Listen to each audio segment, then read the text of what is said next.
and welcome to another edition of the Making of the Boomerang album from the Ken DeMyth collection.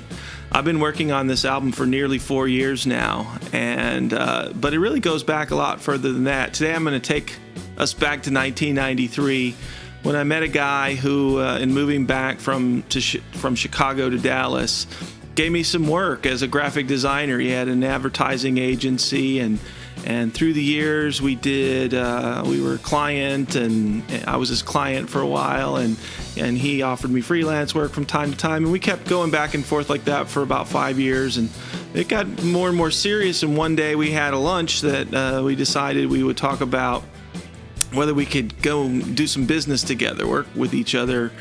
And about 15 minutes, we were in Mi Casina in Dallas there, and in about 15 minutes in, we just realized it wasn't really a good fit for either of us, and we didn't have anything else to do for the rest of the lunch. And he said, well, what else do you like to do? And I said, well, I like to play music. And that started a long relationship with Tony Ammerman. Tony was a drummer, and he said, "Hey, well, I like to play music too. Come out and jam with me sometime." And we started out with a 80s cover band, and we had some people we knew that came out, and we started playing, and it was horrible and terrible. We had fun, but it wasn't very good music. And so one night Tony said, "You got any songs you know?" And I said, "I only know songs I wrote." And he said, "Well, play one." And I played this song called These Days that I had just written. And he said, "That's a great song. Let's keep playing it." And after a little while, he introduced me to Steve Brown, who became a part of the band that we became known as Mercy Service.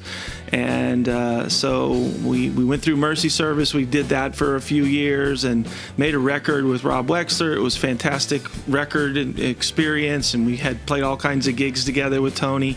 And Tony was always just great at knowing exactly what the drum part needed to be for all the songs. And then we cycled through that record, and then I remember an episode of us sending emails back and forth with like 1,000 band names.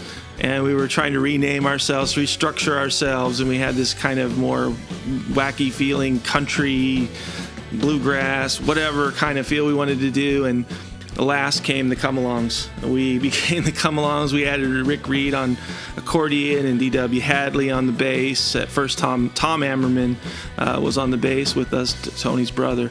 So, and then we went our separate ways after a few years after the Come-Alongs broke up. And one of the things that I thought I would do on this record is ask Tony to play on it. And I hadn't talked to him in a while, and he was making time back and forth between Brazil and the U.S.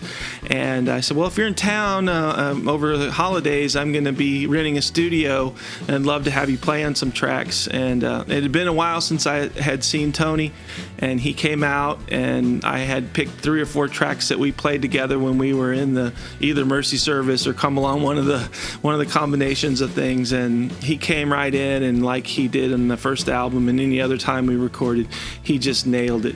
So I'm really happy to have Tony, a long time supporter of my music, who got me really into believing I could be in a band and sing. I remember we had like 10 auditions for lead singers of Mercy Service.